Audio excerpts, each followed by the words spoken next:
What's good, Creative Fam? Brandon Washington here, and welcome to tonight's, or depending on where you are in the world, today's live stream. As a lot of you guys have known, because I've already been chatting with some of you guys in the chat, we are having our weekly hangout, our weekly get together, where we can talk filmmaking and have what I like to call the most interactive filmmaking live stream on YouTube. That's the name. I'm sticking to it. I like it. If it's your first time showing up to one of these live streams, don't hesitate. Feel free to get engaged in the chat. Drop questions that you have in there. Drop comments that you have. Already having some awesome feedback in here. And as you guys probably already saw from the title and the thumbnail, tonight we are talking about every filmmaker's favorite topic, even though a lot of times we like to act like it's not our favorite topic because we want to pretend like it doesn't matter, even though all of us kind of know that it does kind of matter. We are talking about gear. We are talking about camera gear, but not just cameras themselves. Tonight, we're going to talk about camera gear. We're going to talk about lighting. We're going to talk about lenses, tripods, gimbals, the whole nine. Also, I know a lot of you guys are already going to ask at the jump, what camera gear am I using right now? And I actually already saw somebody talking about it. And tonight, I am actually doing this entire live stream just using a Blackmagic Pocket Cinema camera 4K, the original, the 4K, the $1,200 4K. And actually, a lot of people don't know this, but the Pocket 4K is the camera that I use to shoot all of my A-roll. So if you watch any of my videos, anytime I'm in this office talking to camera, there's a Pocket 4K basically permanently stationed in my office that I'm always talking to. And so I love gear and I love talking about it. And that's the whole reason why I started this channel. And a lot of times I'm forced to talk gear with just the few friends that I have locally. And a lot of times they probably get tired of hearing it, but I've got one friend who never gets tired of hearing it, and that's my friend Sticks. We talk about gear on the regular, and you guys, if you've been to any of my last couple live streams, you know that he typically pops in and makes his presence known, and tonight is no difference.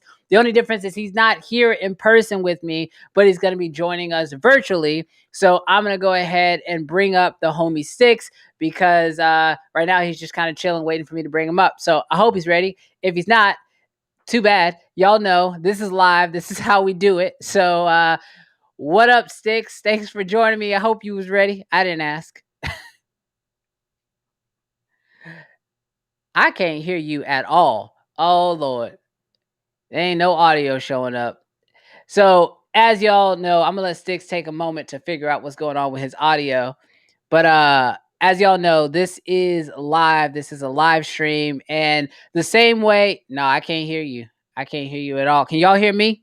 Do me a favor in the chat right now. Let me know if you can hear me. Also, if y'all could hear Sticks, do me a favor. Let me know in the chat if you could hear him. If you could not hear Sticks, let me know that in the chat. So that way we can go ahead and get that worked up. I know he just reset his thing, so I'm gonna have him come back up and see if I can't hear him. Sticks, can I hear you now? No, I still can't hear you, bro. And I'm not getting, I'm not getting any readouts on your audio levels, so I'm not really sure what's going on there at all.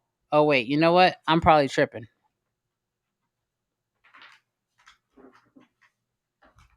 You there? Can you hear me now? You can hear me, but I can't hear you.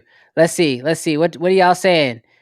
It says we can hear you. We can't hear Sticks. So I'm seeing in the chat they're having trouble hearing you, Sticks. So it's got to be something on your end on the audio side. I'm not really sure why it's not bringing in. But for now, what we're going to do is we're just going to go ahead and keep rocking and rolling.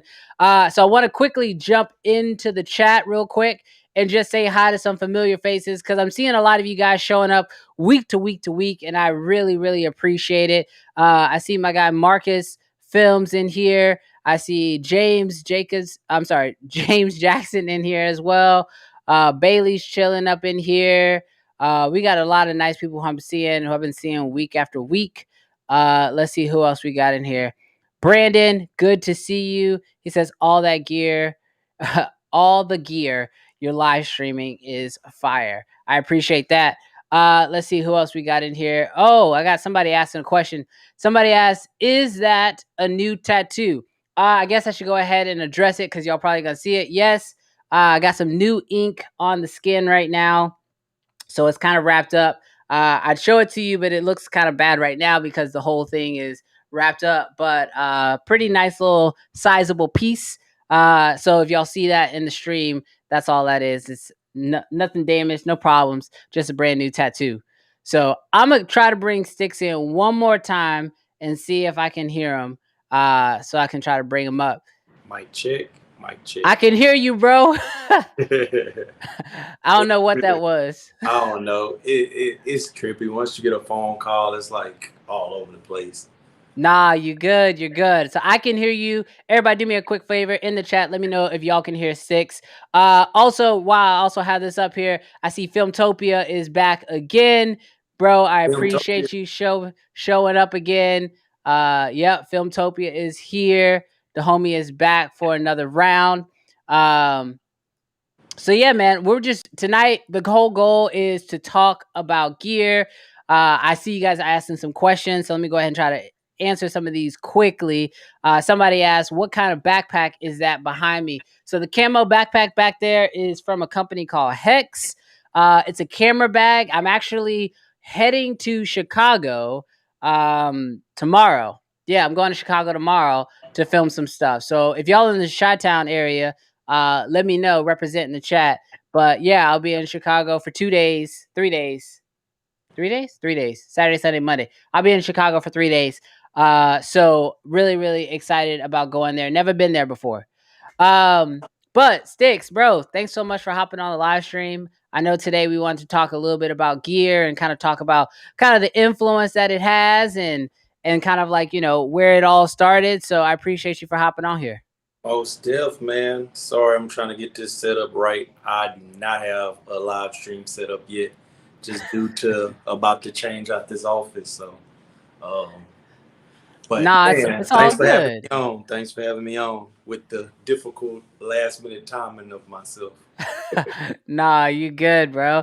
I mean, so this I want y'all to know also. So not only is Sticks being brought in, but the same way I bring in Sticks, if this is your first time tuning into one of my live streams, at a certain point in the live stream, I will put the link out there for you guys to be able to actually join the live stream as well. So if you have questions for me about any of the camera gear that we talked about, or really about anything, I mean, you can really ask me anything.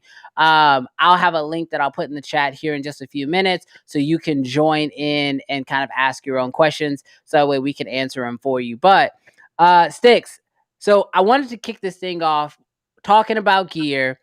I know I have a very, you know, strong stance on is gear important, but I want to ask you as a different creator, someone with their own mindset and their own, you know, creative challenges, do you think gear matters? Man, I go back and forth on that one. But I'm gonna say I think gear matters when you have the knowledge. I mean, that's just simple for me. Like, gear does matter if you have the knowledge. If you don't have the knowledge, gear doesn't matter. So it's a two-way street for me. I know that's kind of like splitting the fence, but I will say gear matters if you have the knowledge. If you don't have the knowledge, gear don't matter. You know?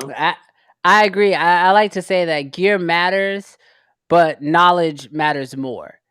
Definitely. And that to me is kind of like, I think we're kind of on the same boat there. When we talk about gear, we talk about, you know, gear mattering, because I think sometimes, you know, you hear that gear doesn't matter, therefore you think that, well, the gear doesn't matter what you use. You can pick up whatever, whenever, and, you know, just kind of use what you want. But let's face it, certain cameras or certain other pieces of equipment are going to allow for certain different opportunities, right? Definitely. So, what is your number one piece of gear right now that you either own? Actually, let's do it this way. What's one piece of gear right now that you think that you currently own that's making the biggest difference in your overall creative journey? And then what do you think is that next piece of gear that if you pick it up, it's going to take your stuff to the next level, and why? Y'all didn't lose me on audio, huh? Because I had we still got you. Okay. First question was, what gear do I think you currently own? Yep. And then what piece of gear are you planning on buying that you think is going to make the biggest difference for you in the future? Currently, the biggest difference. God dang. Your dog is saying she is the most important thing in your household right now. That's what she's saying. But currently, the biggest gear changing difference is going to be, I'll say the Komodo because it's helping me create different. So the red Komodo, it seems like that's one of those cameras that I went back and forth with when I was always hearing gear doesn't matter, that I didn't need it. And then when I was able to get it and I have it now, I know that it matters. And that's been a big change in the way I create, what I can create, and also just some of the gigs that I can get. I will tell you, with a certain type of gear, I hope y'all can hear me because my dog's. Yeah, we can hear you. You good? With a certain type of gear, you're gonna get on different type of sets. Like if you want to be on a Hollywood set, you're gonna have to have a Alexa Red. It's just part of it. And I mean, not to say that you can't get there without it. At some point, you're gonna have to come across knowing how to use it, and people are gonna want to know that you at least have the knowledge to actually deal with that type of workflow and camera. Yeah, 100%. Real quick. No, you good. I'll answer the question too because I used to think that it was probably for me gonna be the Komodo, but recently the biggest piece of gear that has kind of like made the biggest difference has been like lighting for me. Like lighting for me has been so crucial lately.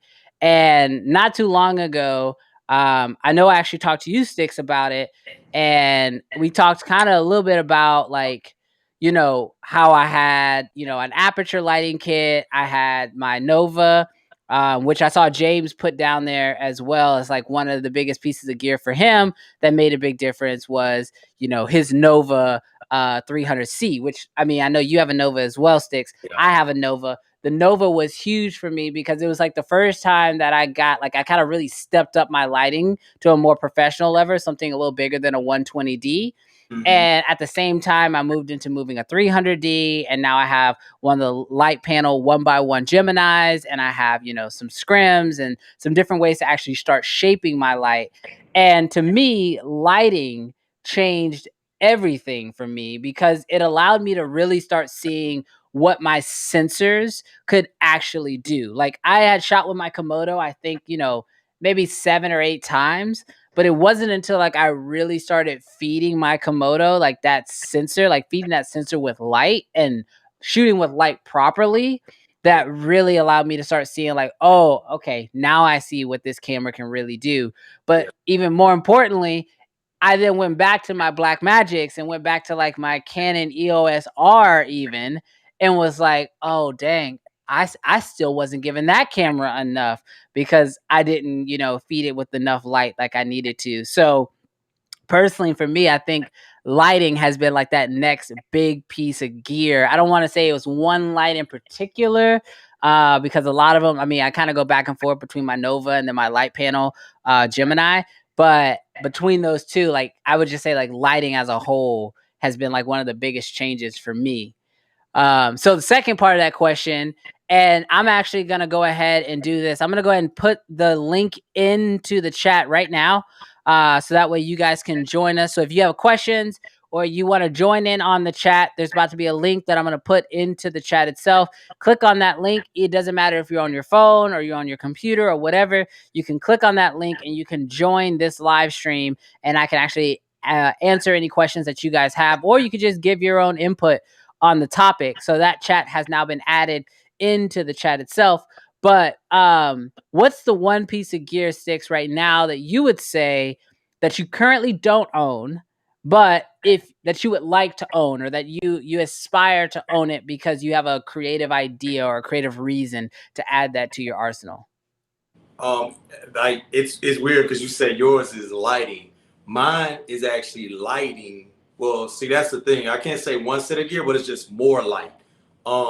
Because I'm starting to see and I'm getting to play with more lights. Like I want a 600D next, and that sounds crazy when most people are like 300D is enough. Like you don't know what's enough until you have it. And I think that's as creators, like that's that knowledge part. Like we get like a 120D and we like, oh, that's enough. and like you don't understand because you never used the 300. Then you get the 300, you're like, that's enough. And for me, it's just the next level, just be more lights, because cameras, like you say, once you can feed a camera, you can do anything with any camera, you know. Mm-hmm. And yeah, just the next level is lighting, and then I want a really good set designer. But definitely lighting, as far as me personally, the set designer is just be a person and a part of a team, you know. Yeah. Better sets, you know. Yeah, that's huge. Mine's gonna be even less exciting. Um, so the one piece of gear that for me that would kind of take everything that I do to the next level, and I'm gonna put no price tag on this, okay? Mine would be a localized cloud backed up server. I know that's not exciting whatsoever, but like to me, having like a massive hard drive solution would make my life so much easier I dealt with that all because morning, bro. bro, I mean, I've got NAS setups, I've got RAID setups, I've got little portable hard drives set up. I'm moving drives and moving footage all over the place. And I honestly feel like I can never, like, I legit can never get past the, oh, this You hard need drive's about more. to be full. This hard drive's about to be full. And like, I don't know if I can build like 1,000 terabyte NAS or Wouldn't a be thousand enough. terabyte, like it wouldn't be enough. That's the problem. It Like wouldn't be enough. I need some type of system that's local where I can like quickly move things on and off, but then there's like a button I can press and then it like immediately goes up to the cloud. And then when I need it again, I can press a button and it comes back. And like I see some of you guys are talking about cloud backup storage like Google Drive and or Dropbox, and like I've Oh, tried some of those. oh. They just don't do it for me. Like I need something that's like really good, solid, and local that I'll be able to move on to. I think storage, it's boring. I know storage is boring. A lot of y'all probably like, Brandy, you can get whatever you want. Like you what do you want? And I'm like, I need like a solid storage bank solution. Because Lord knows there's no way I'm ever gonna get ahead of all this hard drive stuff. Like if I don't want to have to buy any more hard drives ever again. That's my goal. That's like my creative life goal right there. If y'all know how to solve that creative life goal of never needing to buy hard drives ever again, y'all let me know. But all right, so while I answer that question, we do have some people who are starting to hop up in here. Looks like Vance, looks like you have a question. I'm gonna go ahead and pull you up if you're cool with that. Give me a big thumbs up. Let me know that you're ready to go, Vance. All right, so Vance, I'm gonna go ahead and pull you up and ask your question, or go ahead and ask me your question. What's up, brother? Do me a favor, introduce yourself to the people, and then let us know what your question is. Cool. Can everybody hear me first and foremost? Yeah, we can hear you, but do me a Yeah, favor. If you I'm gonna got the mute you in the live back. stream, I got you. Yep. yeah, mute Cool. that Now live you can hear stream. me, right? Yep. Peace, everybody. How y'all doing? My name is Vance. I'm in Brooklyn, New York. I'm just now getting in the game of filmmaking with. I got the Blackmagic Pocket Cinema Camera, the 6K Pro, and Nice. so I got a bunch of cool lenses for it. Well, I say a bunch of cool lenses, but I got a Sigma 1835. A lot of people talked about getting that one, That's a good and one. I got the mic is the 35 millimeter, just so I can have a manual, right? Yeah, Cine So lens, like it. my goal ultimately is to shoot short narrative, film, and music video. So I Okay. heard you jumping in with the lighting.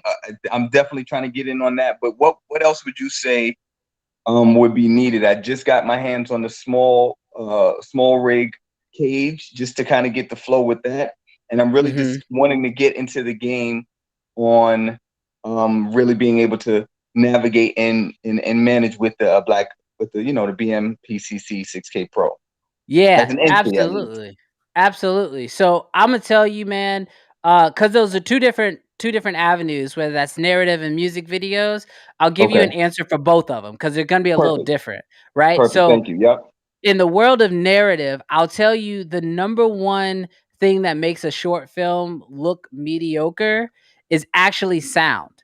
So I Okay. would say that your audio, when it comes to narrative, is the most important thing you can have. In fact, if your shot is slightly, you know, out of focus or a little shaky or something like that, I would honestly say that, like, as long as your audio is solid, like, people are more likely to accept something that's visually a little unappealing Okay. in narrative specifically, right? Okay. I got a couple of Rode mics and I got some lavaliers with that, so we're gonna improve up with that as well. Just make sure you can monitor all that audio, and if anything sounds off, like, definitely, like, make sure you reshoot it if you have to, or you do Okay. ADR or something like that. Like, just make sure your audio sounds like A1. Now, when Right. it comes to the music videos, I'm actually gonna bring Sticks back up here again, because Sticks You hear? is a Sticks, what music up? video. What's up? Sticks What's is a up? music video director, right? And, like, that's what Okay. that's his niche. So I'll give my answer, and then I want Sticks to also give his answer as well.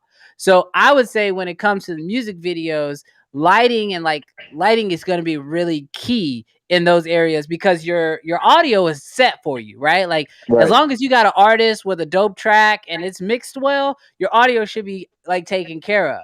So at that point, when it comes to the music video, at least my answer is, it becomes really important about how strong your visuals are. And so making sure that you have your lighting dialed in is what's going to really help you set yourself apart from pretty much everyone else that's out there doing music videos, who are just For kind of sure. finding a location, rolling up, and then turning on the camera. So that's my Mm-hmm. answer. But Sticks, I'd really love to hear, like, what's your thought on that, as far as like what do you think is the right answer? Definitely, like you said, lighting is like gonna be major with music videos. Creating depth, making sure the set looks a lot different than just you walked up with a camera. Because Right. 80% of your, like, starting out directors are not going to purchase lights. So they're gonna have a camera and they're gonna shoot what they can. So whenever you can get a location that has really good lights, or you can add to those, you're gonna beat everybody out the water with it. But then set design, definitely, like, if you can make the set look better, Yeah. that's a plus. Like, go to the dollar store, get real creative. It's not really expensive to make a set look good, but it's that extra yard that you go that most people wouldn't do. Got you. Got you. Those are two dope feedback, with audio for the short narrative film and lighting for the music videos. Brandon, Sticks, I'm very appreciative, man. I thank both you brothers. I appreciate you, bro. Hey, thanks for having us, bro. Thank you for No doubt. asking your question. No Later, brother. question. All right. All right, that's first question down. Again, really quick, I'm going to go ahead and put the link in there again, and I'm only doing that for a second time, so this way I can actually pin it. So if you guys have any questions for us and you want to join this live stream, don't hesitate. Go ahead and add yourself to the chat, add yourself to this conversation. I just pinned the link, so if you guys want to join, make sure you hit that up. But we got a returning face. All good. All questions are good. All questions are good. I'm going to go ahead and bring up Brian real quick and go ahead and let him ask his question. How's it going, man? What's up? What's up? You bring up a great, interesting topic. Can you hear me? Yep. Okay. So the question is, as you stated, in a way, is you got to have the gear that can process all that. You know, very, very strong, for me, computer system process everything as smoothly as possible. Now the topic which I brought up before, not here in your channel, but the question of 5G and uploading your data through 5G to directly iCloud system or something like that. Now the other solution could be small files, but keeping all of the information. So I don't know. It's up to the whoever's conducting the experimenting research, how to get, you know, that type of workflow going. It's the future, and I don't know. I could leave it at that. I could go into what I bought today recently for the Canon EOS, you know, small rig stuff. But said about lighting. Now think of a painter. What's their what is Da Vinci, or what did they use to right? They have to paint. Yeah, In order to paint, 100%. they have to use lighting. Well, and that's something that, like, I mean, me and Six talk about lighting a lot and how important it is and how much of a game changer it can be. But I like the point that you made a second ago, and that is like your computer. I think a lot of times creators buy like really, really nice cameras, or they don't build in it. Like even myself, like I'm complaining about it, like building in a infrastructure to be able to handle all the storage. Now that I'm shooting red raw and I'm having these massive file sizes, having to be able to encode those and be able to keep up with them. I know that's something that like even Six has talked about in the past, but then also just having a computer that's powerful enough to be able to actually handle all that footage and be able to edit it properly. Because it makes no sense to shoot something in this really high resolution when you're running into problems with editing it on the back end. I know, Sticks, you have a really powerful computer, and actually, I'd love to hear your point on this, because I know recently you've been getting hired a lot to be like an editor on site, and you've been doing a lot of work on this. Yeah, so definitely, like you said, it's real. A computer is most important thing if you're taking on your edits. I'm actually an editor for some bigger projects like commercials for this phone company. We're not going to mention them because they're not paying Brandon.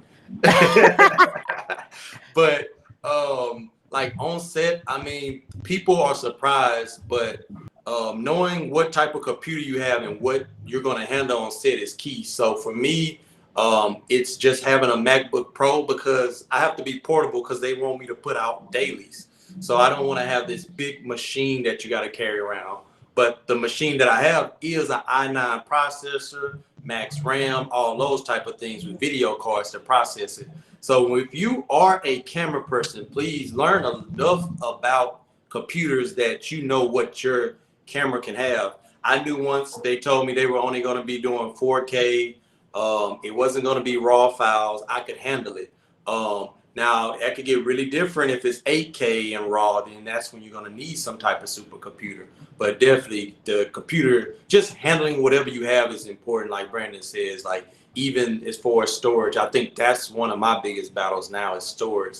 Because like I just don't want to fork up $1,000 over a NAS drive, and I know I need to, but that's a hard investment. I'm not gonna lie. It took me a while to pull the trigger on that one too. But Brian, thanks so much for hopping up here and asking your question and adding some insight. We really appreciate seeing you again this week. Thanks, brother. Love. All right, Ricky, I hope you're ready. I tried to chat you on the private chat, but you didn't respond, so I'm bringing you up regardless. What's good, brother? Good to see you again this week. What's up? Hey, I was gonna let you know. I saw. I rewatched your live stream from the other day, and I like your new setup. I love the new setup. You added a little bit more depth to it, so it's looking really, really good. Now before I let you say anything else, because everybody knows if you've been on this live stream before, Ricky is like our weekly nerd advisor. Okay, he always giving us nerd culture and bringing that to this live stream, and I appreciate it because I'm big into it. But I have a really sad truth that I have to share, and that is that I have not seen episode 1 of Loki yet. Okay, I have not seen it, and it's not my fault. My wife wants to watch it with me, and like we just haven't been able to get our schedules on point. So I haven't seen it. So do me a huge favor, don't spoil anything. So I hope you have a question that is not Loki related. That's also why I could not be on your live stream, because I was like, oh man, I haven't seen it yet. Like I can't even get on the live stream, and I don't want to watch it too much because I haven't seen anything. I don't want to spoil it for myself. So I hope your question is not Loki related, but welcome and good to see you, brother. Thank you, Brandon. Thank you for having me. 4th week in a row that I've been able to join you on this. Sticks, what's going on? What's up? I just, as you can tell, I guess I want to be Loki or something because I'm out here with. I saw. But you haven't seen it yet, so let me break it down real quick, and it's no spoilers. All I'm gonna say is that Loki episode 1 is everything you you expect it to be, plus more.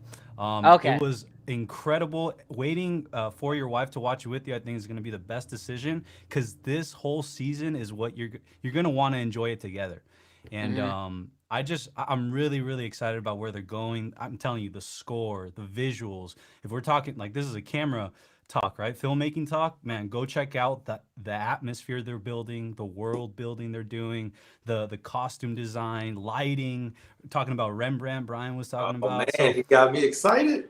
hey man, go This check is something it out. we can enjoy and study at the same time. I know, I know y'all like it, but I know we talk a lot about gear and camera stuff, but y'all don't understand how many times we watch stuff strictly just to study it. Yeah. No, and I see in the chat that my audio was a little low. Is it a little better now? I mean, it sounded fine on my Yeah? end. Yeah, Okay. you're good on my side. Well, really quick, I just wanted to say, as far as that whole notion about us being able to watch stuff, guys, if you guys want a enticer to be a filmmaker or a videographer or just anything in this space, remember, when you go watch a movie or when you see something on TV, it's called homework. It's called work. So if you needed any sort of push to try to do any of this, to get your hands on a camera and try stuff out, I'd highly encourage it. But that's the beauty about Filmtopia, guys, is that's what I'm trying to do, is I'm trying to bridge this gap between you love movies and I want to help you make movies. So that right there, that's what I consider Filmtopia. And but yeah, really quick, I just wanted to say about the show. We do obviously live stream and stuff. So Brandon, whenever you do finally see it, cruise over.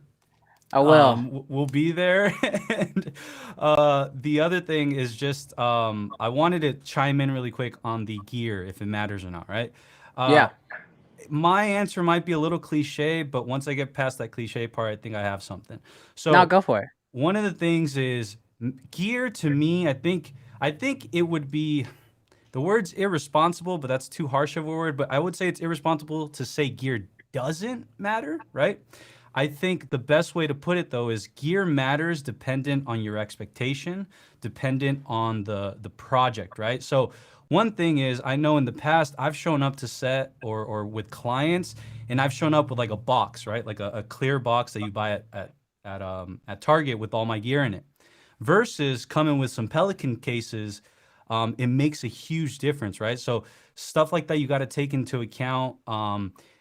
Sure, like it may cost a little more, or it might, hurt your wallet a little more, but in the grand result, again, if that's a client that you want to continue with, if that's a client that you think is really important, then there might have to be some investment in that aspect.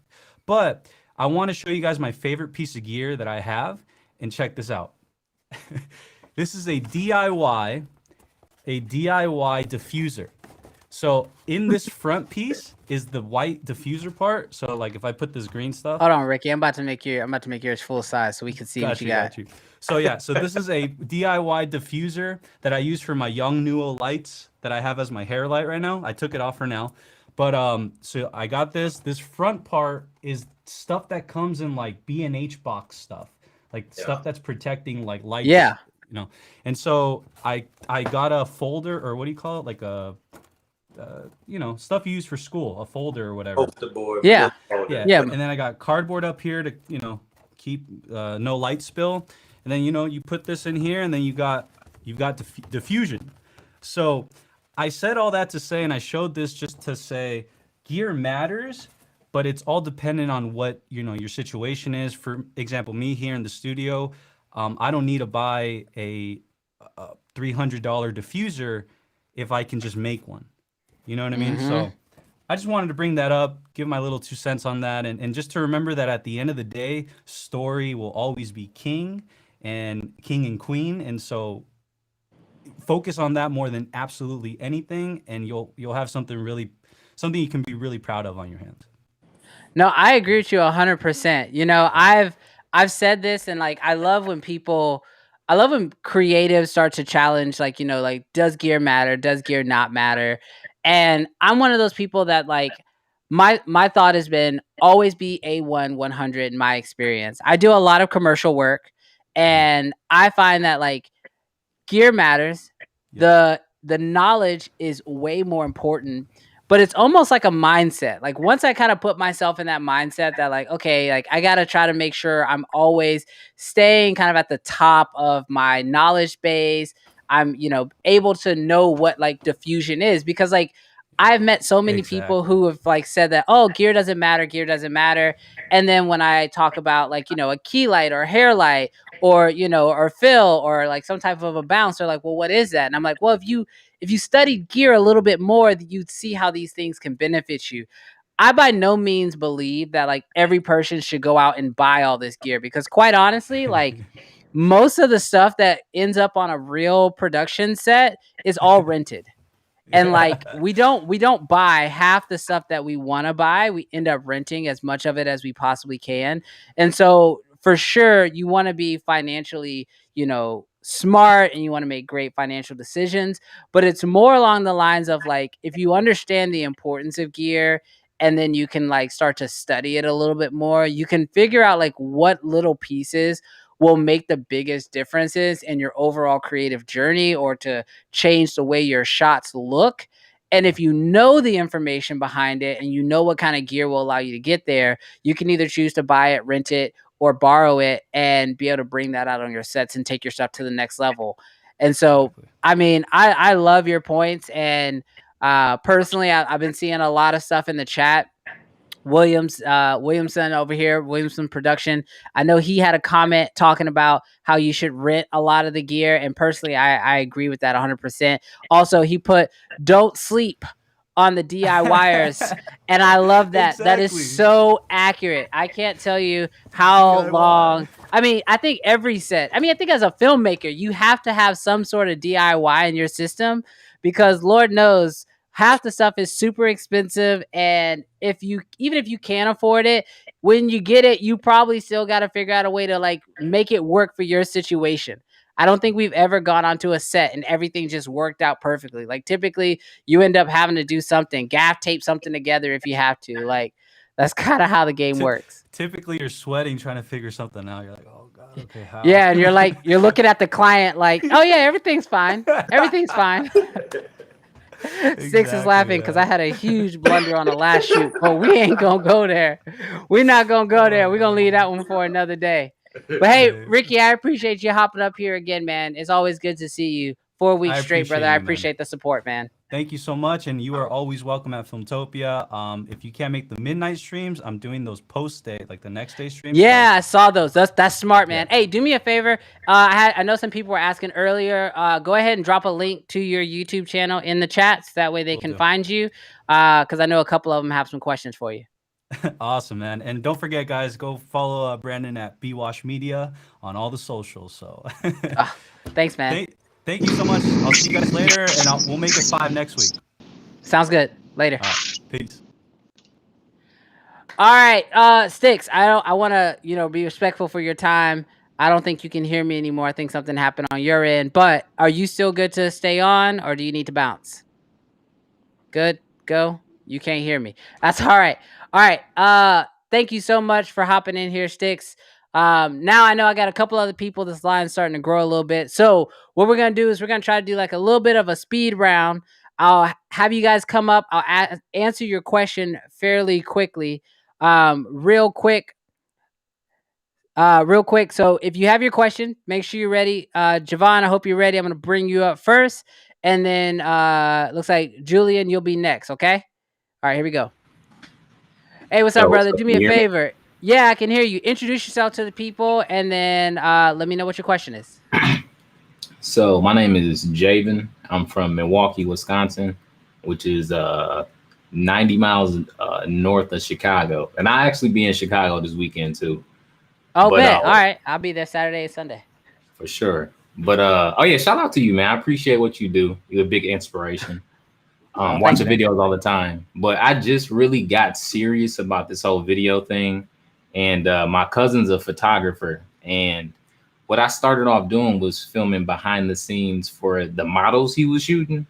And and they love it. But one big issue I ran into is that they would request a song and it'd be a popular song or something. I'll upload the footage, edit it, and get it off to them. They'll post it, but it'll be like a copyright get taken down immediately. And some of it doesn't, and some of it does really quickly. So if you have any advice as far as that, what would it be?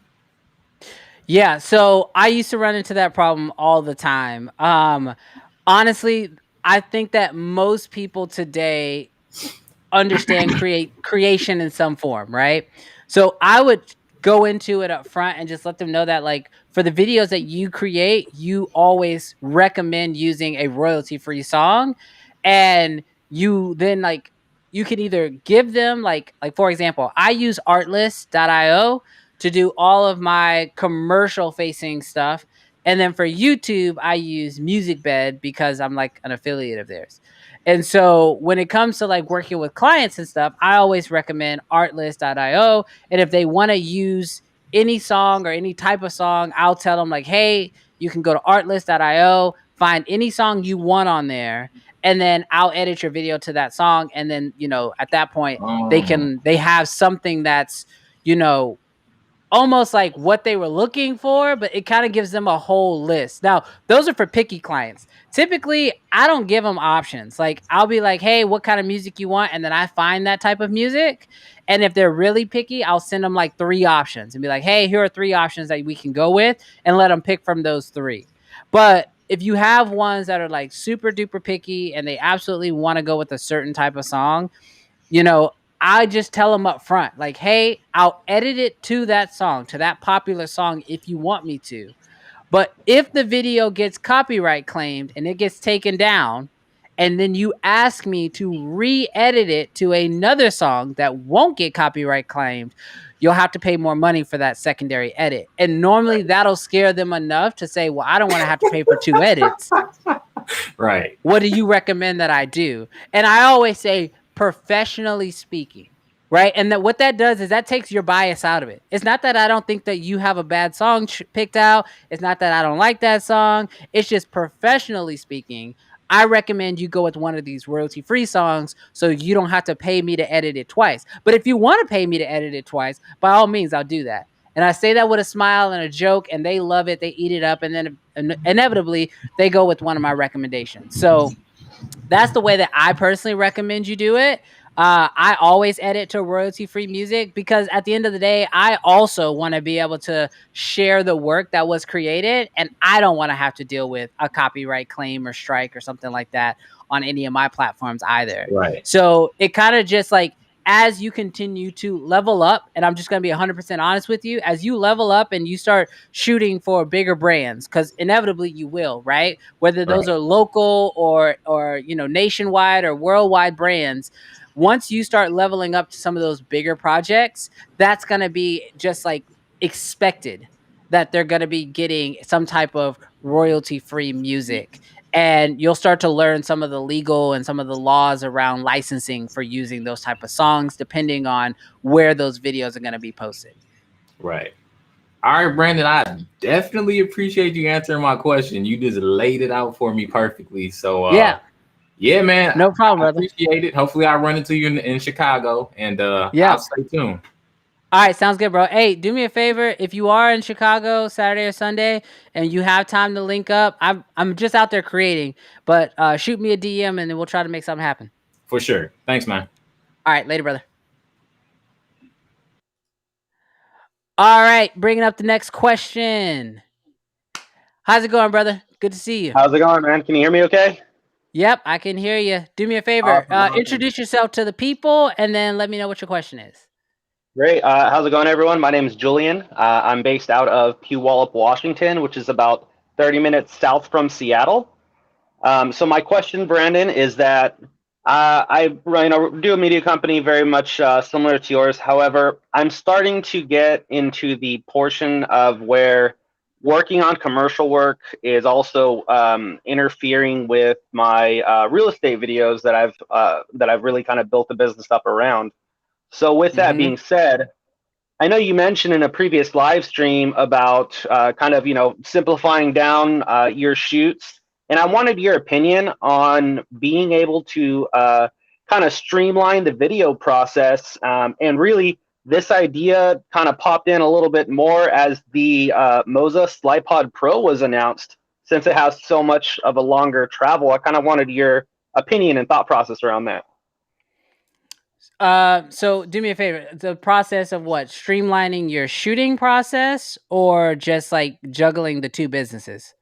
Streamlining the shooting process. My intent is to hire someone on full time and actually train them, but essentially give them a shot list. It seems like having a slider style system might just be the easiest thing.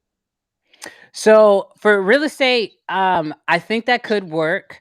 The only problem I have with that is, and this is just with me with real estate videos, is all the shots will be very similar, right? And so this is the reason why, like for me, when it comes to real estate, I lean so heavy into the gimbal, because it's the quickest and most diverse tool that you can have to get multiple types of shots. You can get slider shots with a gimbal, but you can also get, tracking shots, and you can do reveals, whether that's from the ceiling down or from the floor up. Reveals around corners, or you can just get, just straight moving through the house type shots. So I'm not a huge fan of just having like slide throughout the house, but that's just my own personal creative take. I think what your point of hiring someone full time to help you out is actually really where you're going to see the win. Regardless if that person has a certain shot list that you're giving them to go and do, or in my case, what I did was I actually hired an editor first, because for me, the editing process was the easiest one to hand off. If I could show you one of my other videos and say, I want you to cut this next house just how I did this one. Start with some outside drone, go inside the house, couple shots of the kitchen, then go to the living room, then go to the master. What I learned was that creative was actually able to pick that up a lot faster, and how much time I ended up saving on editing was massive to my overall business, because when I was at my desk, I could work on work and not work on edits. And so much time was saved there. And so regardless if you hire someone to help you on the shooting side or to help you on the editing side, I think that that's going to be one of the best tools that you can do, because it's going to allow you to save time.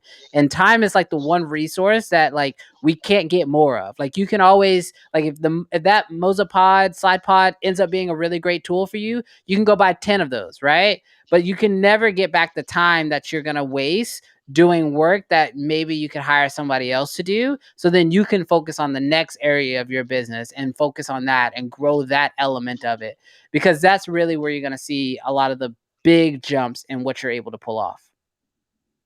Awesome. Thank you. Thank you so much for all of that input. I definitely think you make some very strong and valid points. And thank you. Just thank you for even giving the opportunity to be on the live stream. Yeah, absolutely. If you ever have any other questions, do me a favor. Just shoot me a DM on IG. I try to answer as many of them as I possibly can, but I would say that the only extra little bonus tip, and this is because I personally dealt with this a lot, when it comes to hiring people, this is like this little extra nugget, and nobody tells you this when you're hiring people. But like if you look at your business as like a chart, right? And I'm going to try to look at my screen so I can make sure I'm doing this right. Okay, yeah. So if you look at your business as a chart and it's growing, right? When you hire somebody, it's natural, but your business is actually going to drop. And the reason why your business is going to drop a little bit is because you're going to have to take the time and the energy and all of that to like teach that person how to do the job right. And naturally, they're going to come in and it's going to take them time. So just be aware as you hire somebody or you bring somebody on your team, expect for things to get a little bit more difficult at first. And if you pre-plan for that, you won't be frustrated by it. And the biggest thing that you have to do when you bring somebody in is don't think to yourself like, oh, if I just did it myself, I'd get done faster. That's probably going to end up being true.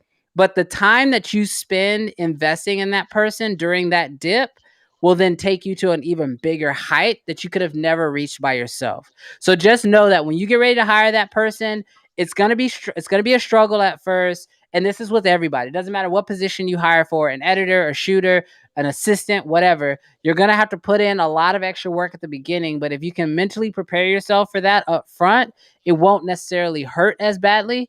And then it'll be a lot more successful. And I know for me personally, that was a struggle that I had when I hired my first employee.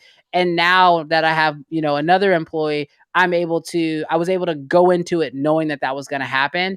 And we've been so much more successful on the back end of it, just being able to work out some of those kinks early on. That's something that nobody ever taught me, and I had to learn the hard way. Bombs, man. Bombs. Amazing. Just amazing. Thank you. Thank you so much. No problem, brother. Take care. You as well. Bye-bye. All right. Looks like we got Brandon up here. Not me, but Brandon Talbot coming up. How's it going, brother? Good to see you. What's up, dude? Good to see you too. Hey everybody, I'm Brandon. Your mic's a little hot. I'm gonna turn you down on my end. Yeah, it's a little hot. I got you. Sorry, buddy. No, you're good. Is that any better? Yeah, that's much better. I'm also just a loud person. That's okay. Loud. I have to turn all my levels down here too, because I'll do the same thing. I recently got an R5. And I have the 6K Pro. So this is kind of like a lighting exposure question. 6K Pro is really easy to expose for because it's got false colors. Mm-hmm. But I don't have that in my R5. Do you have any suggestions on how I can expose specifically C-Log 3 when I'm shooting with that? If you have any experience with it, you might not. I don't know. Yeah. So I shot with the R5 and I don't have a ton of experience with it. I got it when it first came out and I did a whole lot of testing with it. I'll give you my input, and then actually my buddy James is on here too. And so James, get your camera ready because I'm going to pull you up to answer this question to get your own input as well. But my experience was working with Canon footage is that once your highlights are gone, they're gone. Especially compared to using your Blackmagic, right? As a Blackmagic shooter myself, the highlights are so easy to control. You can bring them back. They're pretty strong. It's pretty easy to, take care of those Blackmagics. But what I found, especially with the R5, is that once your highlights are gone, they're gone. So what I was doing was, first of all, I was using C-Log, but then I would go into the settings and turn on the where you can basically see it. They kind of put the LUT on there so you can actually see what it looked like. And then I had my not waveforms, the histogram on. And basically I would go until my highlights were basically clipping, and then I would pull it back. Everything that I've heard, and James, you can tell me if I'm wrong on this. I'm going to bring you up and then I'll have you kind of touch base on this.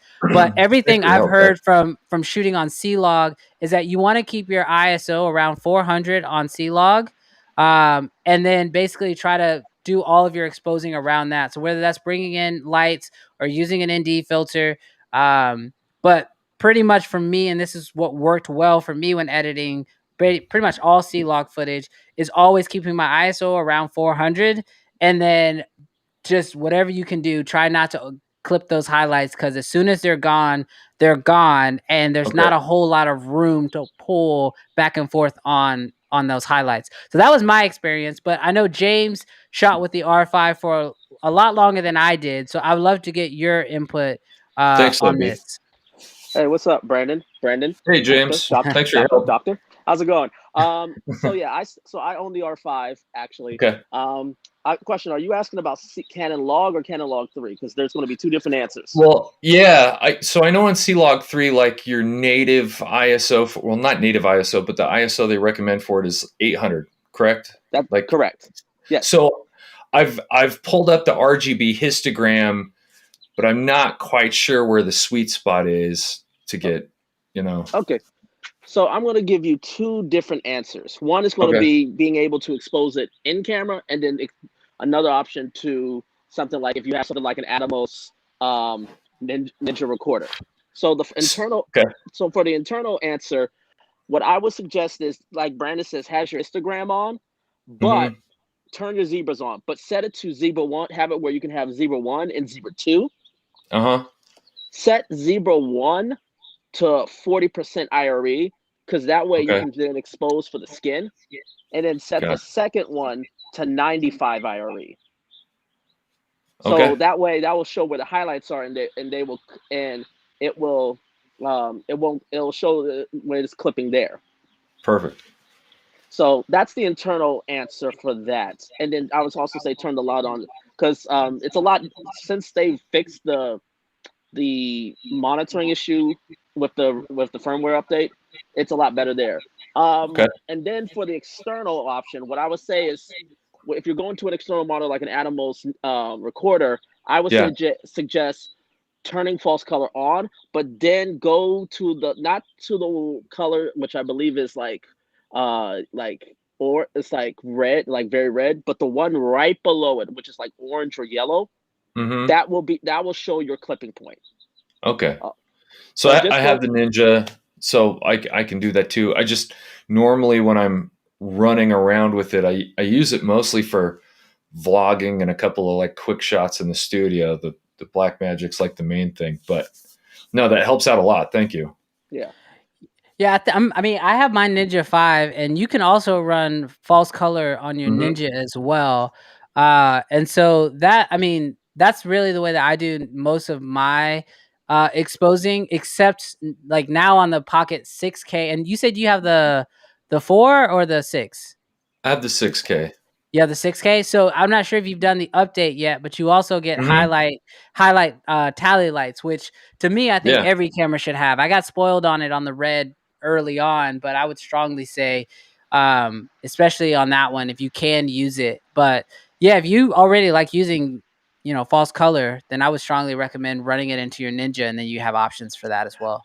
Yeah, the R5 I mostly got for photography. I do a lot of sports photography, but it was supposed to be like a quick camera. So rigging it up with a Ninja, I could do it. It just then defeats the purpose of it being quick. So I was hoping there was maybe a couple of key things that I could do, just like in my underexposing, overexposing. It sounds like more like maybe bringing everything down just a little bit is probably the best way to go.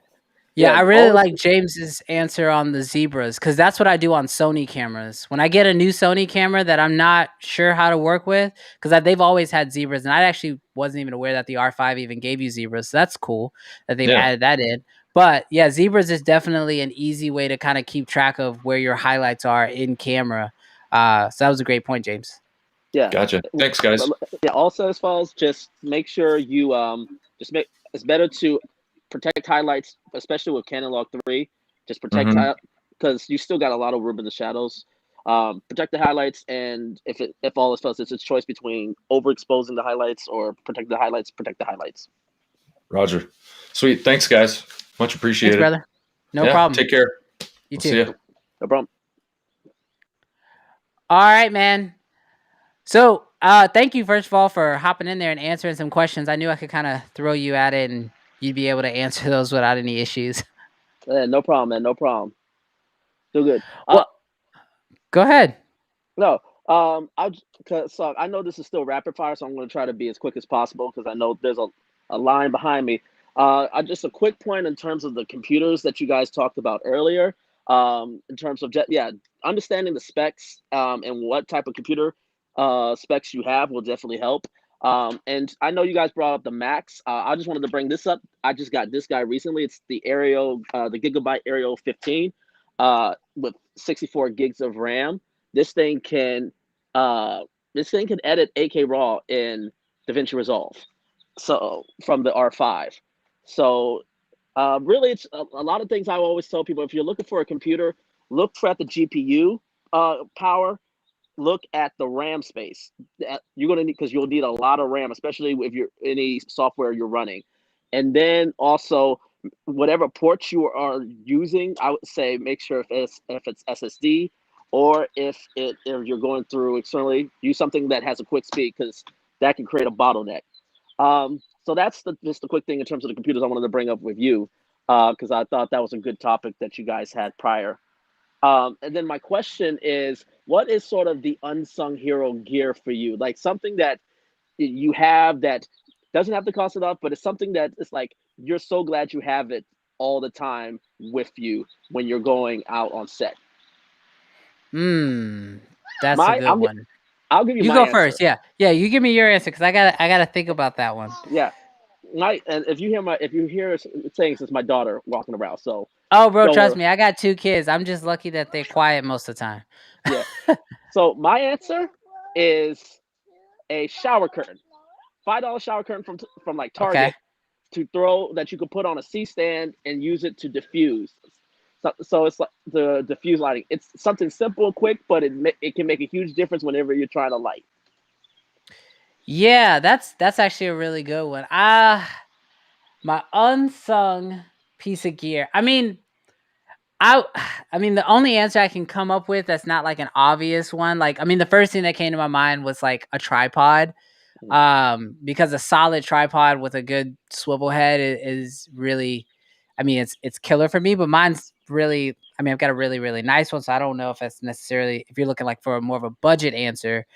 I think probably to me, like the most important thing that I have is just my Pelican cases in general. Like the way I move to a set and from a set has been one of the most important things that I've ever done. I used to throw everything in a backpack.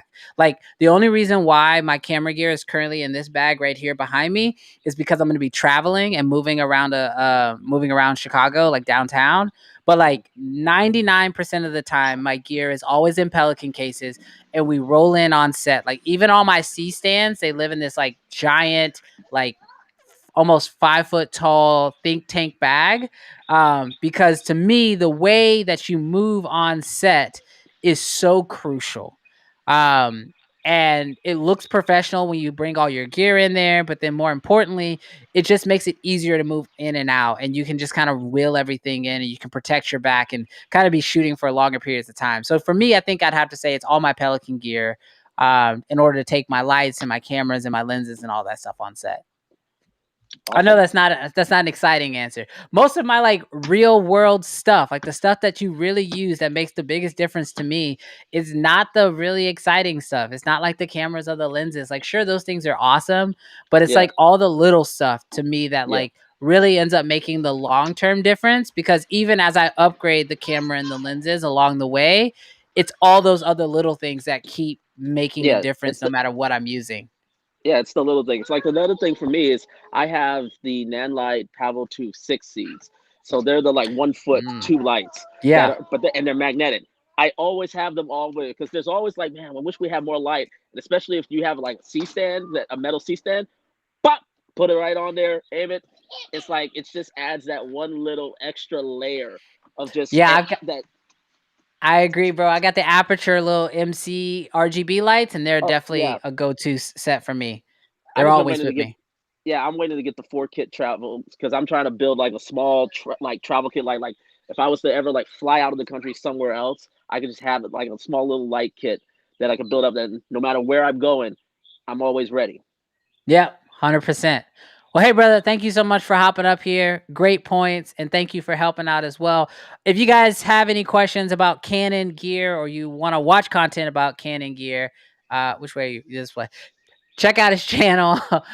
Do me a favor, put a link down below to your channel as well, because this is a community, and so we're trying to help as many people as we can. And I can't make every single video, so if you guys want to check out more Canon related content, definitely check out his stuff. Also, he's big on the rumor stuff too. I know I don't do a lot of rumor stuff, but James will hook you up with some rumor content as well. No problem, man. Have fun on your trip to Chicago, man. Thanks, brother. No problem. All right. So I did see that we had a super chat hop up here, and I don't want to disregard it. And I'm sorry I didn't get to this question earlier, but this was a super chat, came in asking for my thoughts on the GH6. Now, personally, I'm going to be 100% honest with you. If you'd have asked me about any Lumix cameras, maybe, I don't know, 7 months ago, 8 months ago, I had no love for Lumix cameras whatsoever. But today, I actually recently got a chance to test out and now own the Lumix S5. And from what my understandings are, the GH6 is basically just a Micro Four Thirds version of the Lumix S5. And all I can say, and I've seen footage from the GH6. I've actually talked to Lumix about the GH6. As you guys know, they just came out with their newer version. But these cameras are phenomenal. The only hindrance that I have with the GH6 and really all Lumix cameras for that matter is one, the autofocus is it struggles, especially in higher frame rates at higher resolutions. You're going to struggle a little bit with the autofocus. So if you are someone who relies on autofocus, I would say be a little bit cautious about, getting the GH6. I mean, it's a phenomenal camera for the price. I would just say be a little bit cautious. Now, personally, I think that everyone should learn how to pull focus manually because I've never found a mirrorless camera that has been 100% perfect at autofocusing all the time. They all have a certain time where they jump or they hunt or they lose the face or whatever low light situations they struggle. So having a camera like the GH6 will actually force you to get better at autofocusing. At manual focusing. So I personally think it's a great camera. It's just going to be micro four thirds. So just be a little bit cautious of some of your lens options, but you can always get a speed booster. And I think like Metabones make some, I think they're like around $600. And then there's some other companies like Viltrox that make some that are significantly less expensive. But if you get a speed booster, that would allow you to be able to use like Canon lenses on it. And it also helps you get an extra stop of light. So really, really think that the GH6 is a phenomenal camera and I would strongly recommend it. All right, let me hop into the chat really quick because as I said at the beginning of this live stream, I am going to be going to Chicago and I need to pack and get ready for that. So if you have any last minute questions that you would like me to answer, do me a huge favor, drop those in the chat right now. Because if not, I'm going to go ahead and get ready to wrap up this live stream because I do have to get into, I have to start packing. I got to get out of here. All right, so it looks like he followed up. He says, I believe the GH6 is a 5.7K at 60 frames per second, as well as 4K 120 and 10-bit. Pretty excited for that. Hoping the dynamic range is better than the GH5. I mean, personally, I wouldn't be surprised if the dynamic range is better, but quite honestly, all of Lumix's have always had great dynamic range. My S5 has fantastic dynamic range. And personally, I think it's a great camera. My only hindrance with pretty much the GH5, GH6, and the GH5 II, I think they just came out with, is why still go with micro four thirds?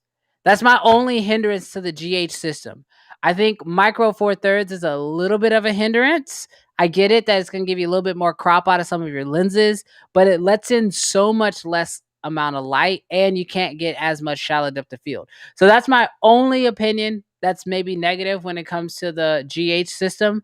But that's just my opinion. That's my thought, but we'll have to wait. I'm actually going to try to get my hands on the newer GH systems. I've never really cared for Lumix before, but after shooting with the S5, I like them. I like them a lot. So I'm definitely going to try to test them out.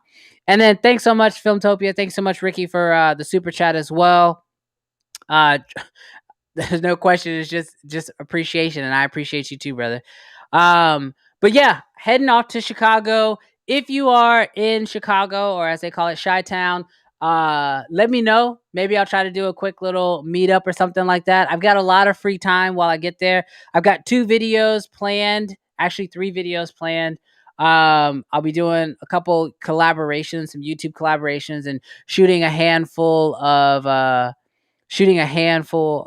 podcasts while I'm down there working on a pretty awesome project. And so really, really excited to make that happen. So we'll be down in Chicago to make all of the creative things happen.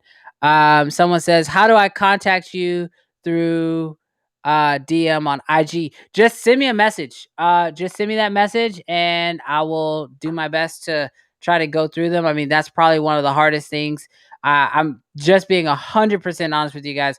I try my best to get to every single question that comes through, and I'm not going to sit here and pretend like I always get through to every single one, but I do my best to try to get them. Oh my Lord. Someone said, bring your pistol to Chi-Town. Be safe. I'm from Texas, so you already know what we come with. But I actually got to find out if I legally can, but I don't want to turn this stream into something that it's not supposed to be. So, but yeah, man, I'll be safe. I'll be down there. I'll be hanging out with people that I know. Okay, so it's funny enough that you should say this, Ricky. I'm actually going to Chicago specifically to meet up with Joey. So me and Joey are working on a really cool collaboration and some other stuff. Because as some of y'all may know, we both rock the red Komodo, and we've been creating. We're actually both Anton Bauer ambassadors as well. So we've got some connections here and there. But I'm actually going to be meeting up with Joey as well as Joshua Martin. So if you guys know Joshua Martin, if you don't, you should definitely check him out on IG. He also works with the Moment team and creates content for them as well. So, yeah, I actually am going to be down there to work with Joey as well as Joshua Martin, which that was literally just locked in a couple of minutes ago that I'll be working with Joshua Martin. So I'm really, really excited about that. But thank you guys so much for hopping in on this live stream and having so much fun. If you guys have any additional questions, don't hesitate. Reach out to me. I will throw my IG up here in case you guys don't have it. It's at BWashMedia, and you can pretty much find me on at BWashMedia everywhere. And I'm here to answer all the questions that you guys might have for me.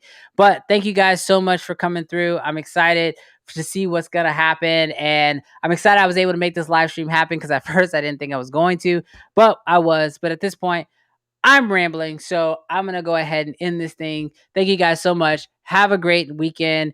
Keep creating, and I'll see you guys next.